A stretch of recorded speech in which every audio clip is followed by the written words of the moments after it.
നമസ്കാരം, മലയാളി വാർത്തയിലേക്ക് സ്വാഗതം. സുരേഷ് ഗോപിയുടെ മകൾ ഭാഗ്യ സുരേഷിന്റെയും വിവാഹ ചടങ്ങുകളുടെയും വിരുന്നിന്റെയും വീഡിയോയും ഫോട്ടോകളുമാണ് സോഷ്യൽ മീഡിയ തുറന്നാൽ ഏറെയും.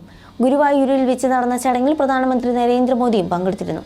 അതിനിടയിൽ പ്രധാനമന്ത്രി നരേന്ദ്രമോദിക്ക് അടുത്ത് കൈകെട്ടി നിൽക്കുന്ന നടൻ മമ്മൂട്ടിയും അതുപോലെ തൊഴുതു നിൽക്കുന്ന മോഹൻലാലിന്റെ ചിത്രവും സോഷ്യൽ മീഡിയയിൽ വൈറലായിരുന്നു.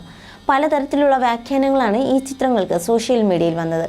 പിന്നാലെ മമ്മൂട്ടിയും അതേ വേദിയിൽ മോദിയെ വണങ്ങുകയും അക്ഷതം സ്വീകരിക്കുകയും ചെയ്തിട്ടുണ്ടെന്നും കാണിക്കുന്ന പല ചിത്രങ്ങളും പലരും പ്രചരിപ്പിച്ചു. അതിനിടയിൽ 200 മില്യണിൽ അധികം ജനസംഖ്യ ഉണ്ടായിട്ടും മുസ്ലിം മന്ത്രിമാർ കേന്ദ്രത്തിൽ ഇല്ലെന്ന ജോൺ ബ്രിട്ടാസിന്റെ വിഷമം മാറ്റാൻ പോംവഴി നിർദ്ദേശിച്ചിരിക്കുകയാണ് പ്രവാസിയും എഴുത്തുകാരനുമായ ഡോക്ടർ AP സുകുമാർ. രംഗത്തെത്തുകയാണ്. മമ്മൂട്ടിയെ BJP സീറ്റിൽ എറണാകുളത്ത് നിന്ന് മത്സരിപ്പിക്കുക, ജയിക്കുമെന്ന് ഉറപ്പ്. മോദിജി അദ്ദേഹത്തെ മന്ത്രിയാക്കും, അതും നിശ്ചയം. ബ്രിട്ടാസ് പറഞ്ഞാൽ മമ്മൂക്ക അനുസരിക്കും, എല്ലാവരുടെയും വിഷമവും മാറുമെന്നും സുകുമാർ നിർദ്ദേശിക്കുകയാണ്.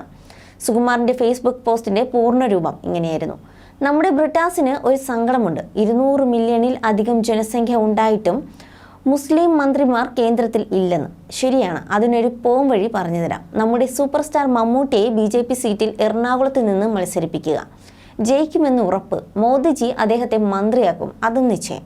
ബ്രിട്ടാസ് പറഞ്ഞാൽ മമ്മൂക്ക അനുസരിക്കും, എല്ലാവരുടെയും വിഷമവും മാറും. കേരളത്തിന് നല്ലൊരു മന്ത്രിയെ കേന്ദ്രത്തിൽ കിട്ടുകയും ചെയ്യും. തൃശ്ശൂരിൽ നിന്ന് സുരേഷ് ഗോപിയും തിരുവനന്തപുരത്ത് നിന്ന് മോഹൻലാലും ജയിക്കട്ടെ. അവരുടെ ഒഴിവിൽ ബ്രിട്ടാസിന് സിനിമയിൽ അഭിനയിക്കാൻ ചാൻസും കിട്ടും. പണ്ട് അഭിനയിച്ചത് പാഴായി എന്നൊന്നും വിചാരിക്കേണ്ട മാഷെ, എല്ലാവരും വിജയീ ഭവ. ബ്രിട്ടാസിനെ കിങ് മേക്കറായി എല്ലാവരും അംഗീകരിക്കുകയും ചെയ്യും എന്നിങ്ങനെയായിരുന്നു കുറിപ്പ്. സംഭവം എന്തായാലും വൈറലായി മാറിയിരിക്കുകയാണ്. എന്നാൽ മോദിയിൽ നിന്നും മമ്മൂട്ടി അക്ഷതം വാങ്ങിയോ എന്നതാണ് സംശയത്തോടെ പ്രചരിക്കപ്പെട്ട മറ്റൊന്ന്. അയോധ്യയിൽ പൂജിച്ച അക്ഷതം പ്രധാനമന്ത്രി നരേന്ദ്രമോദി സിനിമാ താരങ്ങൾക്ക് നൽകിയിരുന്നു. നടൻ സുരേഷ് ഗോപിയുടെ മകളുടെ വിവാഹത്തിൽ പങ്കെടുക്കാൻ ഗുരുവായൂർ ക്ഷേത്രത്തിൽ എത്തിയപ്പോഴാണ് മോദി, മമ്മൂട്ടി, മോഹൻലാൽ അടക്കമുള്ള താരങ്ങൾക്ക് അക്ഷതം നൽകിയത്. വർണ്ണക്കടലാസ് കൊണ്ടുള്ള പൊതിയും മധുരവുമാണ് മോദിയുടെ അംഗരക്ഷകരുടെ കയ്യിലുണ്ടായിരുന്നത്. ഗുരുവായൂരിൽ ക്ഷേത്രത്തിൽ എത്തിയ മോദി ഓരോരുത്തരെയായി പരിചയപ്പെടുത്തുന്ന സമയത്ത് ഈ പൊതിയും മധുരവും നൽകി. മമ്മൂട്ടി, മോഹൻലാൽ, ദിലീപ്, ജയറാം, ഖുഷ്ബു എന്നീ താരങ്ങൾക്കും മമ്മൂട്ടിയുടെ ഭാര്യ സുൽഭത്, മോഹൻലാലിന്റെ ഭാര്യ സുചിത്ര എന്നിവർക്കും മോദി ഈ പൊതികളും മധുരവും നൽകുന്നത് വീഡിയോയിൽ കാണാം.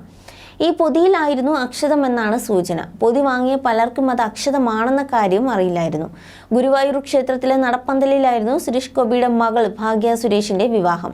താലികെട്ട് ചടങ്ങിന് ശേഷം പ്രധാനമന്ത്രി നരേന്ദ്രമോദിയാണ് വധൂവരന്മാർക്ക് ഹാരമെടുത്ത് നൽകിയത്. വധൂവരന്മാർക്ക് മോദി അക്ഷതവും നൽകിയിരുന്നു.